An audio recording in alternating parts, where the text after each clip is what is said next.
the origin of mystic power. Srila Prabhupada. Yogis are mainly concerned with developing different mystic powers. A yogi can walk on the water without drowning. The law of gravity does not operate on him. That is a mystic power called laghima. Laghima means that a person can become lighter than cotton and counteract the law of gravity. The yoga system simply develops the inconceivable potency already present in the practitioner. These boys are swimming, gestures to surf bathers, but I cannot swim. Yet, that swimming power is potential within me. I simply have to practice it.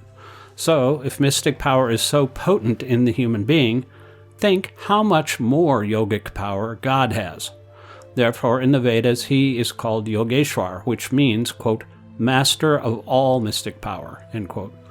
In the Bhagavad Gita 10.8, Krishna says, Aham sarvasya prabhava mata sarvam pravartate, quote, I am the source of all spiritual and material worlds. Everything emanates from me, end quote. Unless we accept this statement from God, there is no conclusive explanation to the origin of material nature. God cannot be understood without accepting the existence of mystic power, but if you understand God scientifically, then you will understand everything. Dr. Singh. So do you mean that science has started from an intermediate point, not from the original point?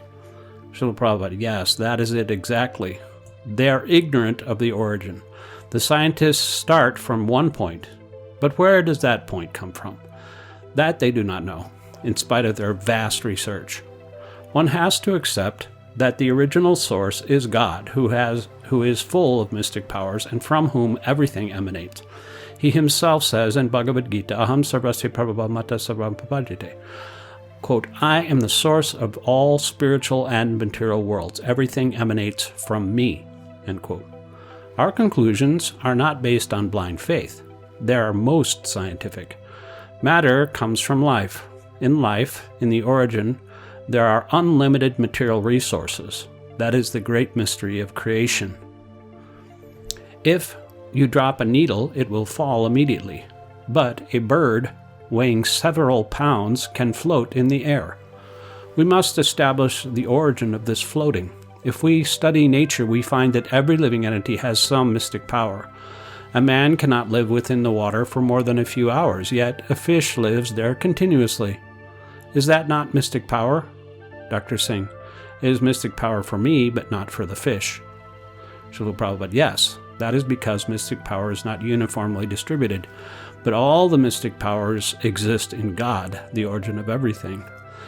I derive some of his mystic power, you derive some, and the birds derive some. But the storehouse of mystic power is God. There are 8 basic types of mystic powers. Some of them are laghima, by which one can become lighter than a feather, mahima, by which one can become bigger than a mountain, prapti, which enables one to capture anything he likes, and isitva, by which one can completely subdue and control another being. Another type of mystic power can be seen in the sun, because from the sunshine innumerable things are inexplicably produced. Unless the scientists accept the existence of mystic power, they cannot explain these phenomena. They are simply beating around the bush. Dr. Singh. A clever scientist may say anything to prove his point without actually proving it. A real scientist must reach the ultimate original cause, the final analysis. Srila Prabhupada. Yes, unless he finds the ultimate source, he is not actually practicing science. Dr. Singh.